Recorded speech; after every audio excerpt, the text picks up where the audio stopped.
News 16 செய்திகள் உடனுக்குடன்.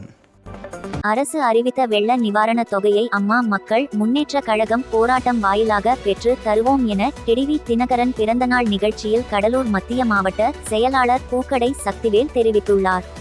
அம்மா மக்கள் முன்னேற்றக் கழக பொதுச் செயலாளர் டிடிவி தினகரன் அவர்களின் பிறந்த நாளையொட்டி கடலூர் மாவட்டம் நெய்வேலி சட்டமன்ற தொகுதியில் அமமுக கடலூர் மத்திய மாவட்ட செயலாளர் பூக்கடை சக்திவேல் அறிவுறுத்தலின் பேரில் அமமுக நகர கழக செயலாளர் அகிலன் தலைமையில் வேலுடையான்பட்டு சிவசுப்பிரமணியர் ஆலயத்தில் சிறப்பு பூஜைகள் செய்யப்பட்டு அன்னதானம் வழங்கப்பட்டது. இதில் சிறப்பு அழைப்பாளராக அமமுக மத்திய மாவட்ட செயலாளர் பூக்கடை சக்திவேல் கலந்து கொண்டு அமமுக பொதுச் செயலாளர் டிடிவி தினகரன் அவர்கள் நீண்ட ஆயுளுடன் நோய் நொடியின்றி கட்சியை வழி நடத்த வேண்டும் என சிறப்பு வழிபாடு மேற்கொள்ளப்பட்டது.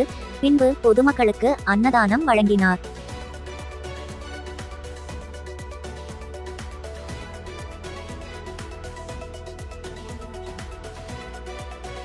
இதைத் தொடர்ந்து நெய்வேலி நகர் பகுதியில் அமமுக கழக கொடியேற்றப்பட்டு பொதுமக்களுக்கு இனிப்புகள் வழங்கப்பட்டது. இதைத் தொடர்ந்து நெய்வேலி 8 ரோடு பகுதியில் அமைந்துள்ள ஸ்ரீ காவடி செல்வ விநாயகர் ஆலயத்தில் உள்ள ஸ்ரீ அமிர்தகண்டேஸ்வரர் உடன் அம்பாளுக்கு அமமுக நகர கழக அவை தலைவர் ராமலிங்கம் தலைமையில் சிறப்பு பூஜைகள் செய்யப்பட்டு அன்னதானம் வழங்கப்பட்டது.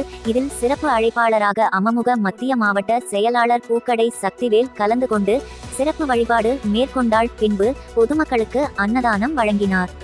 அப்போது கடலூர் மாவட்டத்தில் கனமழை வெள்ளத்தால் பாதிக்கப்பட்ட மக்களுக்கு அரசு அறிவித்த 2000 ரூபாய் வெள்ள நிவாரணம் வழங்குவதில் குளறுபடி நடப்பதாகவும் இது குறித்து அமமுக பொதுச் செயலாளர் டிடிவி தினகரன் அவர்களின் கவனத்திற்கு கொண்டு சென்று மழை வெள்ளத்தால் பாதிக்கப்பட்ட கடலூர் மாவட்ட மக்களுக்கு உரிய நிவாரணத்தை அம்மா மக்கள் முன்னேற்ற கழகம் போராட்டம் வாயிலாக பெற்றுத்தரும் என கடலூர் மத்திய மாவட்ட செயலாளர் பூக்கடை சக்திவேல் தெரிவித்தார்.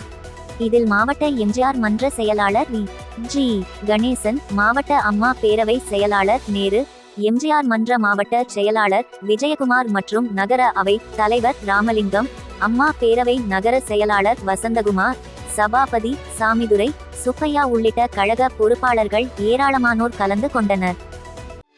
உள்ளூர் செய்திகள் முதல் உலக நிகழ்வுகள் வரை உடனுக்குடன் அறிந்து கொள்ள நியூஸ் 16 சமூக வலைதள பக்கங்களை சப்ஸ்கிரைப் செய்யவும்.